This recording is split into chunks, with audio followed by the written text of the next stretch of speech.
살바도르 달리 하면 뭐가 가장 먼저 떠오르시나요? 아마 이 녹아내리는 시계, 다들 한 번쯤은 보셨을 거예요. 그쵸?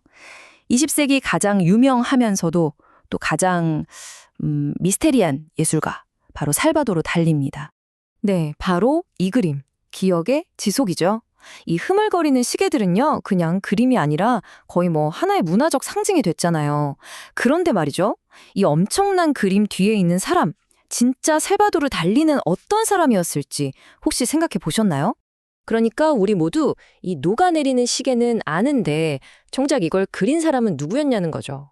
이 기묘하고 한 번 보면 절대 잊을 수 없는 이미지를 만들어낸 그 사람은 대체 어떤 사람이었을까요? 자, 오늘 그 속으로 한번 깊숙이 들어가 보겠습니다. 첫 번째 이야기, 바로 시계 뒤의 남자입니다. 저 유명한 시계 뒤에 가려진 진짜 달리의 모습을 한번 들여다보죠. 달리라는 사람을 한마디로 정의하기는 정말 어려워요. 그는 반항하였고 또 시대를 앞서간 선구자였고요. 사람들을 휘어잡는 쇼맨이자 결국엔 전설이 됐죠. 아니, 이 전혀 다른 네 가지 모습이 어떻게 한 사람 안에 다 들어있을 수 있었을까요? 자, 이제부터 그 비밀을 하나씩 파헤쳐 보시죠.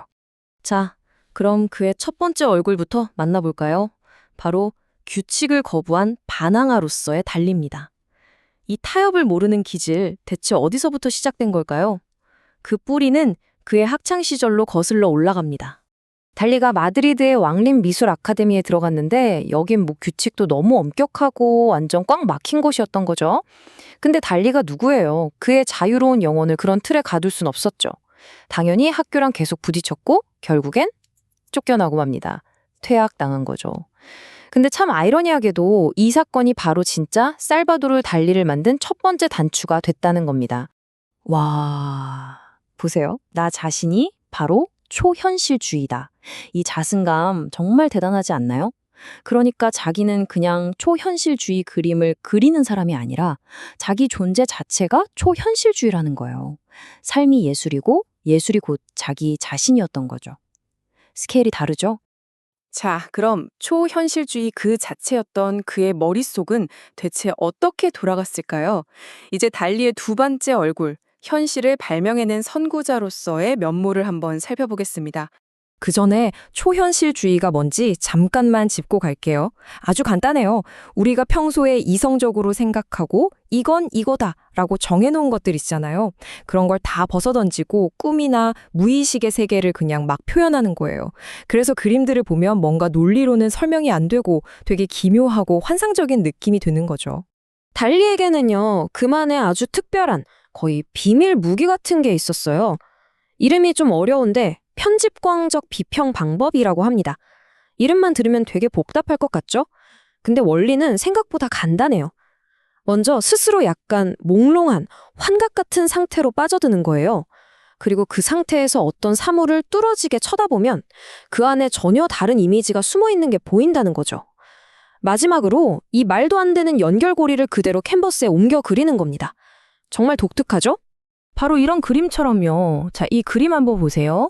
처음엔 그냥 한적한 시골 풍경 같잖아요. 그쵸? 근데 시선을 조금만 달리해서 보면 어때요? 나무랑 집, 저 멀리 언덕까지 합쳐져서 커다란 남자 얼굴이 보이지 않으세요?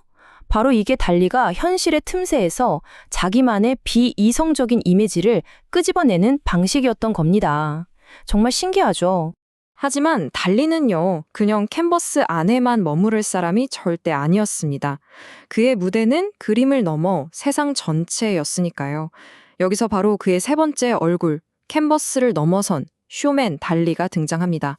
진짜 요즘 말로 하면 올라운더, 멀티미디어 아티스트 그 자체였어요. 당시 영화계에 엄청난 충격을 던졌던 안달루시아의 괴라는 영화도 만들었고요. 또 기괴한 조각품, 유명 디자이너랑 같이 옷도 만들고 심지어 광고까지 만들었다니까요. 정말 손 안 댄 분야를 찾기가 더 힘들 정도였습니다.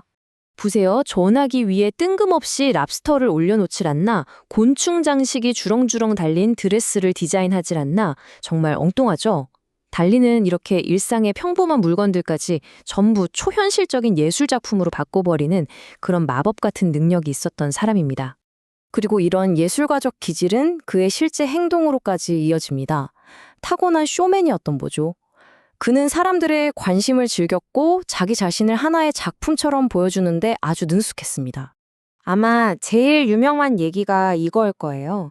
1936년에 런던에서 강연을 하는데 글쎄 무거운 잠수 헬멧을 쓰고 나타난 겁니다. 왜 그랬냐고요? 인간의 무의식 속으로 깊이 다이빙한다는 걸 보여주려고 그랬대요. 완전 퍼포먼스죠? 근데 진짜 문제는 강연하다가 그 안에서 숨이 막혀서 정말로 칠식할 뻔 했다는 겁니다.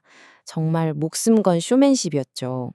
그런데 이런 쇼맨십이랑 또 돈을 엄청나게 잘 버는 그의 모습이 다른 예술가들 눈에는 좀 안 이꼽게 보였나 봐요.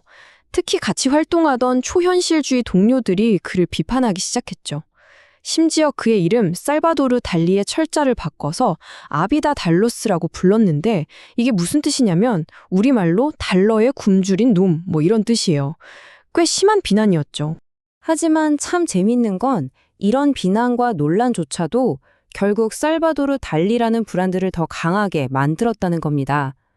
자, 이제 그의 마지막 얼굴, 그 모든 것을 넘어 전설이 된 달리가 우리에게 무엇을 남겼는지 한번 보시죠. 그의 가치는 숫자가 그냥 말을 해줍니다. 2018년 경매에서 작품 하나가 1,700만 달러, 우리 돈으로 거의 200억 원에 팔렸고요. 2011년에는 개인 간의 거래에서 무려 3억 달러, 3천억 원이 넘는 가격에 팔리기도 했어요. 상상이 가시나요? 세월이 흘러도 그의 예술이 가진 힘이 얼마나 대단한지를 그냥 딱 보여주는 거죠. 그리고 그는 잠깐 반짝하고 사라진 스타가 절대 아니었어요.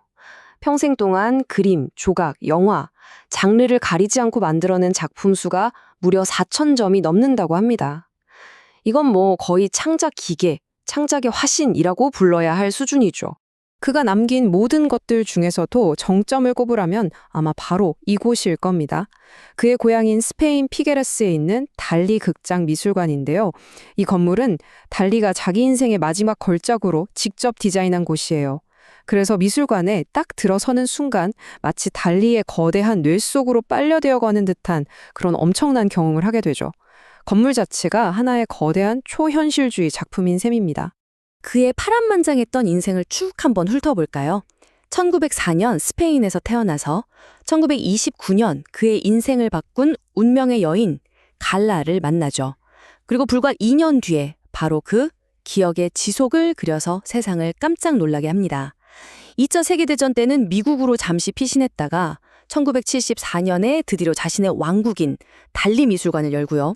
그리고 1989년 모든 것이 시작됐던 바로 그 고향에서 생을 마감하게 됩니다.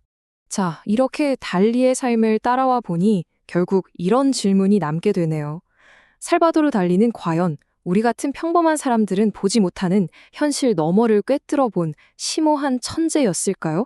아니면 자신의 삶 자체를 가장 위대한 예술 작품으로 만들어낸 궁극의 퍼포먼스 아티스트였을까요? 여러분은 어떻게 생각하세요? 아마 정답은 이 둘 다이거나 혹은 그 사이 어딘가에 있겠죠.